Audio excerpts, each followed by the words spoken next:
কি হয়েছে? কোথায় কোথায় কোথায় কোথায় কোথায় কোথায় বলো? কোথায় দেখতে পাচ্ছি না তো। কি ঢুকেছে বলো না? কোথায় কোথায় বলো? দেখছি না তো। কোথায় গেল? এখানে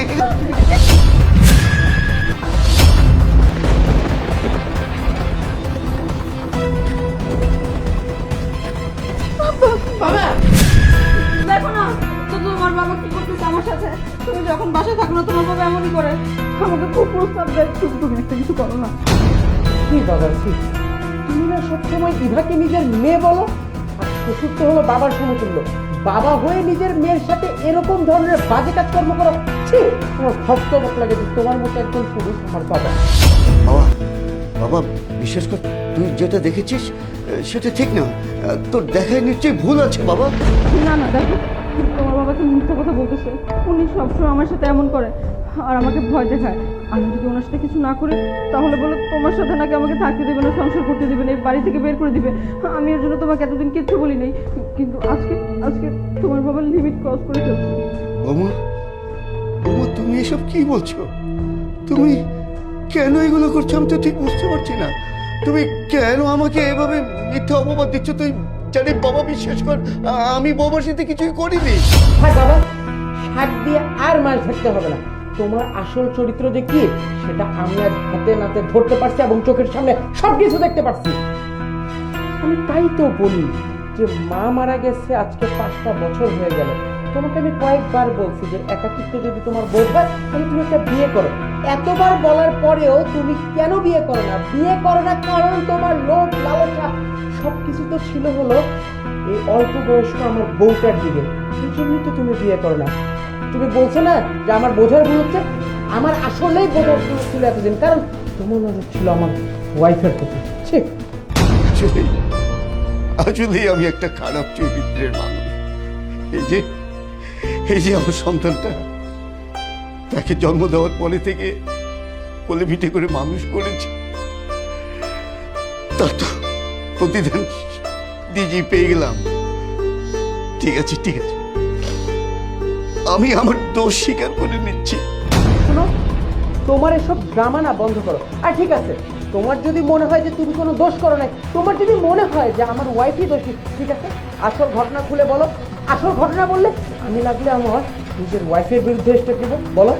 না না, এটা তো করতে হবে না। আমি তো মেনেই নিয়েছি দোষটা আমার। আসলে বৌমা ঠিকই বলেছে, আমি দোষী। এখন যদি আমি আমার ছেলের কাছে আসল ঘটনাটা ফাঁস করে দিই তাহলে তো আমার ছেলে বৌমাকে বাসা থেকে বের করে দেবে। না না, আমি চাই না আমার জন্য আমার ছেলের সংসারটা নষ্ট হোক। তার চেয়ে ভালো নিজের দোষ নিজেই মাথায় নিয়ে নিই। যেহেতু নিজের ভুলটা নিজে বুঝতেই পারছো, তাই আমি চাই না কোনো চরিত্রহীন লম্পট দুশ্চরিত্র পুরুষ আমার এই বাসার মধ্যে। তুমি এই মুহূর্তে বাসা ছেড়ে চলে যাও, বেরো যাও। আরে তুমি তোমার বাবাকে বাড়ি থেকে বের করো না, এখন রাগের মাথায় বের করে দিবা, পরে তো আমাকেই দুষবা, বলবা যে আমার জন্য তোমার বাবা চলে গেছে। তখন আমি কি করবো? এই তুমি চুপ করো। এটা শুধু তোমার ক্ষেত্রে না, আমি যদি দেখতাম না যে আমার বাবা দোষ না করে এই দোষটা তুমি করছো, তোমাকেও আমি এই বাসা থেকে বের করে দিতাম। কিন্তু যেখানে দেখতেছি যে নিজের জন্মদাতার পিতাই হলো আসল দোষী, সেখানে অন্যের বিরুদ্ধে কোনো আপোষ নাই। আর শোনো, আজকে আমি ঠিক টাইমে চলে আসছি বলে তোমার ইজ্জতটা পাচ্ছে। যদি আমি আজকে একটু লেট করে আসতাম, তোমার সাথে তো আরো বাজে কিছু হইতে পারতো। আমি তোমার লাইফের কোন রকম কোনো রিস্ক নিতে পারবো না। এইভাবে তুমি বেরোয় দিতে।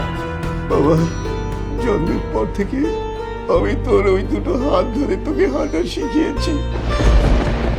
যখন তুই হাঁটা শিখেছিস আমার হাত ধরে সব জায়গায় ঘুরে বেড়াতিস।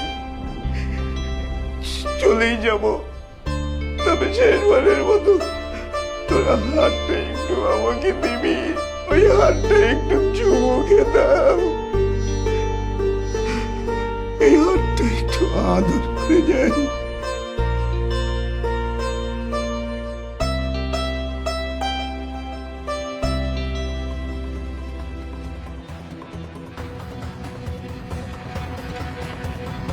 আচ্ছা শোনো, আমি অফিস থেকে আসছি, আমি অনেক টায়ার্ড। তুমি আমার জন্য খাবার রেডি করো, আমি ফ্রেশ হয়ে আসছি।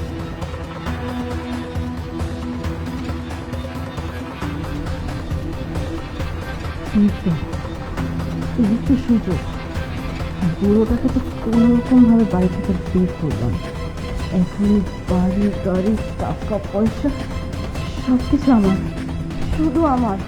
এখন আমি ওখানে রাজত্ব করবো, আমার রাজত্ব এখন সব কিছু চলবে।